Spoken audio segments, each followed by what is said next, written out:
Wonderful. Thank you, Jaylani. And next up, I would like to introduce Subha with the No Muslim Ban Ever campaign, who's going to provide an overview of the campaign and where it's at, but also talk about where the No Muslim Ban Act is in Congress and ways that you can plug in. So welcome. Thanks so much, Mustafa, and thanks so much to Manar and Jaylani for all their work and presenting on this panel. I just wanted to briefly talk a little bit about the campaign.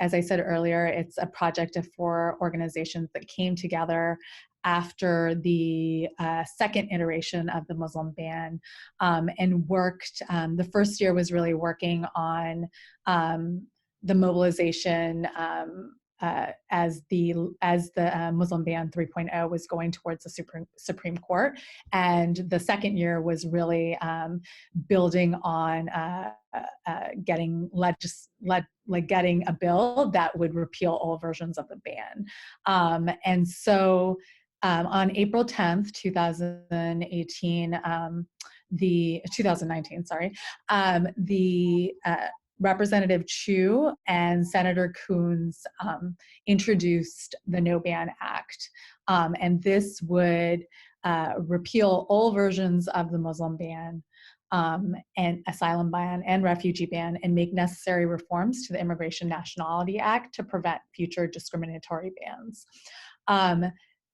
As it was written, it would immediately rescind the Muslim ban, and since the No Ban Act went to a markup a couple of weeks ago, the expanded ban is also included in this version of the No Ban Act. The language as written, it would end this discriminatory policy and abuses of authority by the Trump administration, and it would require the executive branch to meet a more stringent and reasonable standard before issuing future bans. It also establishes a system of checks and balances whereby Congress would be routinely notified and briefed on the status, implementation, and constitutional legislative authority of the executive branch's actions. And last, it would expand the non-discrimination provision of the INA by prohibiting discrimination based on religion. Well, the No Ban Act is going to a vote the week of March 9th. We don't know the exact date of the vote, but it should happen either on March 11th or March 12th. Thanks to a number of organizations, the No Ban Act went through the markup process with little to no new amendments that would weaken the language. And we need to continue to make sure there are no new amendments before the vote. There are a couple of ways that you can engage to make that happen. One is on your screen, you'll see this call to action page, and there's you can make calls to Congress members. We're urging community members to call their representative and urge their representative to vote on this act without any amendments so that we weaken the bill. We want the language as it is. So if you can push this call page out, that would be great. We also have on the main action page, we also have a letter writing kit as well. We urge you to use the call page just because getting a call from your constituent makes more of a difference than getting a letter. But if that is something that your member base is interested in doing, please push out the letter writing page as well. We do on the previous page, which had the No Muslim Ban Ever campaign, as soon as you get to our website, you can see a list of different actions that you can engage in. One is it has a social media toolkit, which will have sample social media messages that you can use, which will direct folks to the call page, the letter writing page. So please utilize that, because we really need to make sure that I think now the screen's back. So the No Muslim Ban Ever toolkit will have sample messages that you can use to direct folks to the call page as well as the letter writing page, so that we can make sure that Congress votes on this No Ban Act with a clean no ban act with no revisions. The other thing that we're engaged in the next couple of weeks is that we will be hosting some sort of action on the day of or the day before the vote. And so either it will be a press conference or some sort of mobilization. We have a Facebook event page that I could share in the chat here, and that you can please circulate that, and we can encourage community members to come out to our mobilization as well as to come out to the vote itself. Like I said, we just don't know when the vote's going to take place, but as soon as we have that date, we will amend the Facebook event page. Wonderful. Thank you so much for that. Do you mind just touching a little bit on what support what is support for this ban in terms of like members of Congress? Are you seeing that there's broad support? Are there folks that you think we should be reaching out to ensure that the House passes this piece of legislation? Yeah, so right now there are 216 co-sponsors. So 22 members, 22 Democrats have not signed on to the co-sponsor the No Ban Act. So I can also in the chat box send information about the Congress members that have not signed on. And if folks can please push that call page out as well and make sure that folks, make sure those Congress members sign on to the No Ban Act. Wonderful, thank you for that. And in terms of the Senate, do you mind giving us an update on if there is already existing legislation or if there is a companion bill? Yes, there is. Senator Coons introduced the companion bill on the same day, April 10th, 2019. So that bill is already in existence. There's only 40 co-sponsors for that bill, and so that's a little bit more challenging to pass. Yep, that makes sense. It's hard out there on the Hill, but inshallah, we hope that this piece of legislation passes and provides the relief that members of our community are looking for. And so we have about a little over 15 minutes or so for Q&A. My colleague Amanuela is going to be facilitating this part. Hello. Hey. Hey. And what you can do is you can drop your question in the chat box, or there's an option for Zoom, I believe, where you can just insert your question. So welcome, Amanuela. Hey everyone. So all of these questions, I'm just going to assume it's for all of our panels. So just feel free to jump in where your expertise will lead us. So the first question is, I'm curious why the ban of diversity visas only applies to Tanzania and Sudan. So this is Manar. I don't know if anyone else has a thought on that. I don't really have a theory as to why they picked those two countries in particular. I mean, yeah, I don't know why. I mean, there were some things that came out after the first Muslim ban, kind of around how they eliminated countries and pulled Iraq off because they struck a deal with Iraq. I don't know what is going on behind the scenes and what the political motivations are here. The only thing that I can be sure of is that there are motivations to prevent Black and brown people from coming in. That's the only thing I feel like I actually understand is happening here. Okay, thank you. And the second question is, does the ban affect refugees, especially those approved for arrival?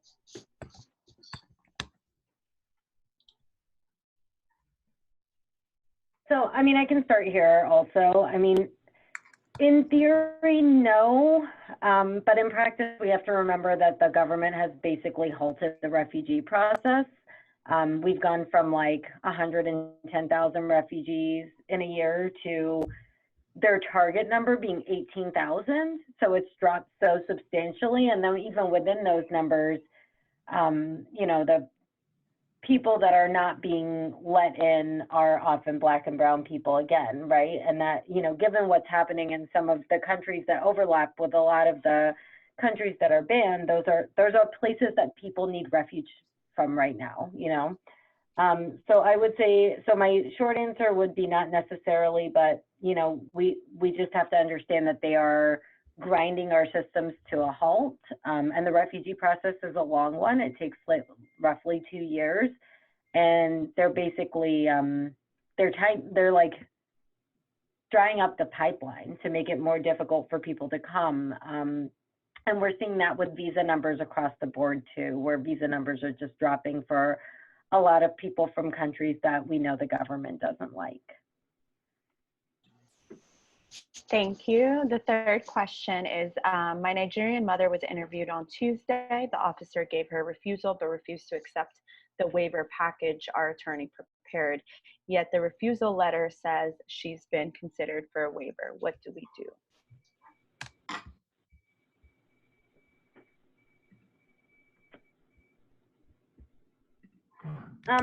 So I feel like this is for me also. I mean, I would say, first that it's clear that this person has an attorney. So I would start by going to the attorney and asking for advice. Whoever that attorney is obviously like familiar with the waiver process, and might have some input on what could be done next, or if there's another way to submit it, or if there's any other option.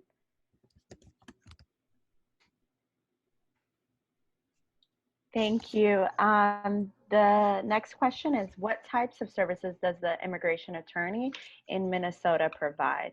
Is this for a city?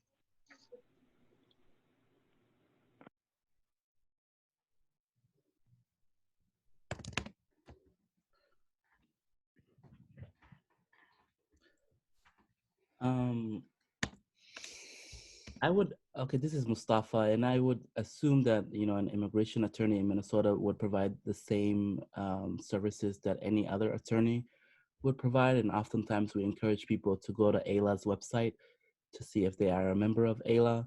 And as far as the city of Minneapolis's attorney, Jaylani, do you mind touching on what that particular office does?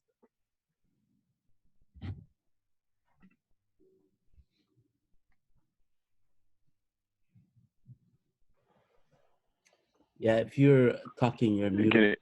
Okay. Yep. Okay. Okay.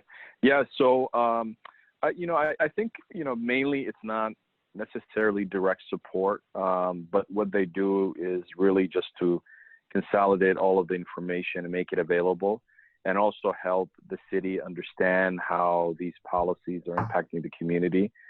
So, it's a couple of things. You know, I don't think they're actually currently offering direct service or retaining but providing kind of the general information and bringing lawyers together. They were part of our one of our legal clinics that we have done in, for example, a large Somali mall. They helped us with getting other attorneys to help with that brief legal advice clinic that we provided. So. I guess at this point, it's more of a supportive role, both Minneapolis and St. Paul, Immigrant Law Center, and Advocates for Human Rights, and I believe there are two other organizations, I can't think of them right now, but that actually provide particularly support services for this process. We also have University of Minnesota, I can't pronounce their name, Binger Center, I think. They kind of take on some cases that could potentially be litigated. That's kind of how they've been working in the past and taken many immigration cases to the Supreme Court. So they have been in support also in the process. So there are a number of different entities that are doing different things, and of course, you know, other groups that are doing other supportive services or other support for communities who are impacted. We are in the process in Minnesota, hopefully putting together another community forum where we can provide some basic level support and a community education around this new expansion of this ban. Thank you so much. The next question is the student visa banned for Eritreans under the earlier ban? So Eritrea wasn't on the earlier bans. So Eritreans are only impacted by the most recent ban from last Friday, which does not include students. Great, thank you. The next question is, can you discuss more about the refugee ban and asylum ban, which is included in the No Ban Act?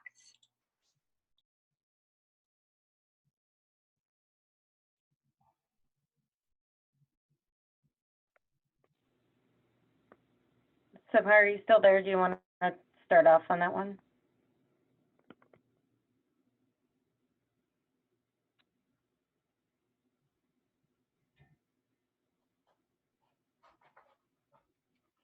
You may be So mute. I don't know if she's having sound issues, so I'll get us started and hopefully she can join.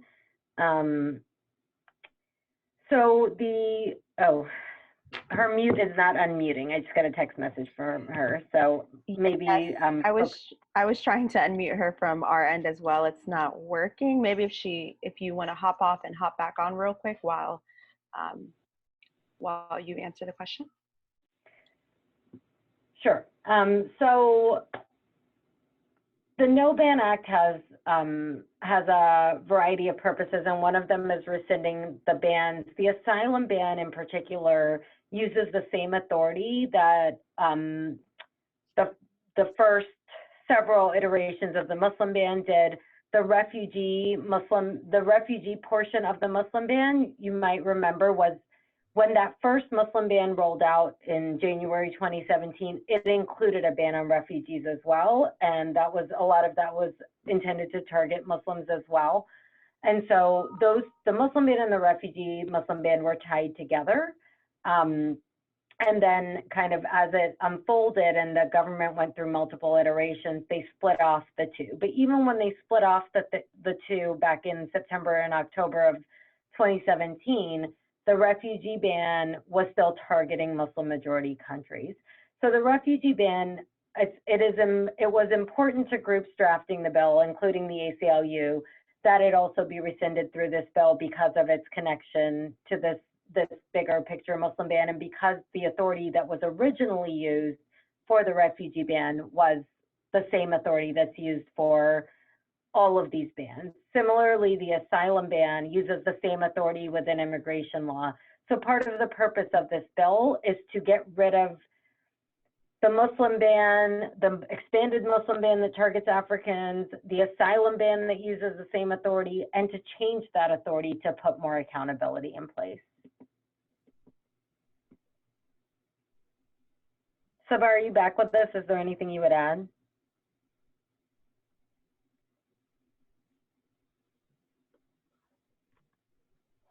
Perhaps she's not back yet. Yes, I think she's having technical difficulties. It's not unmuting on my end either.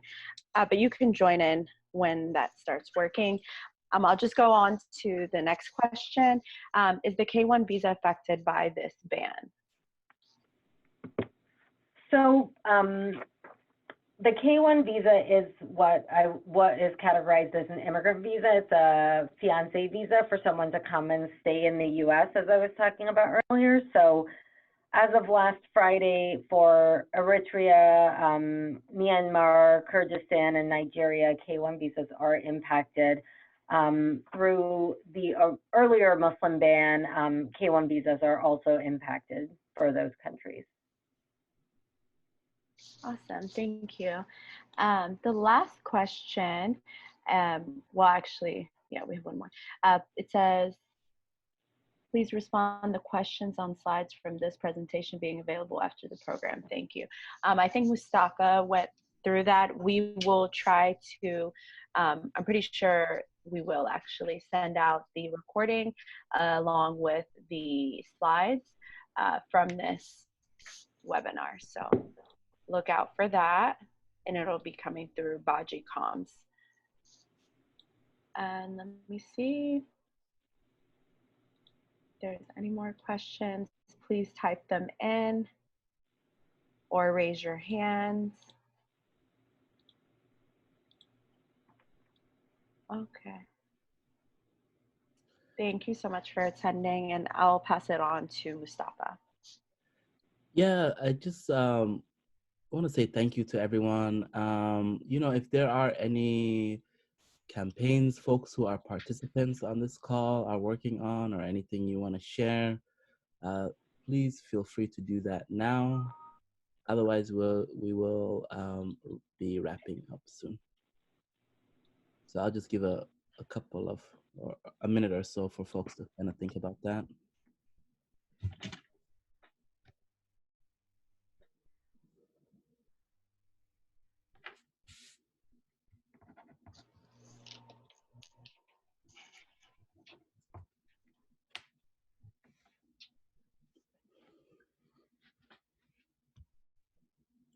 Okay. Let's see here. Well, I just want to really thank Manar, Subha, and Jaylani for being guests on our webinar today. And this was a really in-depth conversation. I think you all have been able to provide a lot of clarity for folks. What we will be doing is we're going to be sending out an email in the next couple of days with this slide, as well as resources that our panelists have provided. And just to offer a plug, next month, our policy webinar is going to be focused on public charge and how it impacts our community. And in terms of contacting us, if you have any questions, or if you want to get connected with us, volunteer with us, or if you know someone who's directly impacted and needs, yep. Oh, sorry. No. Yeah, no worries. So, you know, aside from doing policy work, we also provide direct service support. We have organizers, as you guys know, in Atlanta, in Miami, in Oakland, and of course, we're headquartered in Brooklyn and LA as well. And so, please feel free to reach out to those chapters. If there are directly impacted people who need legal services, please shoot us an email at info@baji.org. And then now I'm just gonna ask our panelists if there are any closing words you would like to provide to folks, any campaigns they should be watching out for.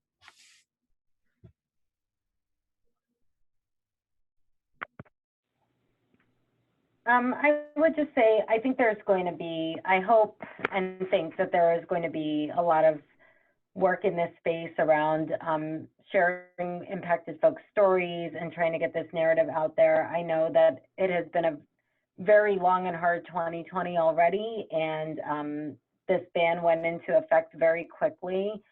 And we are going to do, I think all of us here and with organizations around the country are hoping to do a lot more work to make sure that this issue is elevated.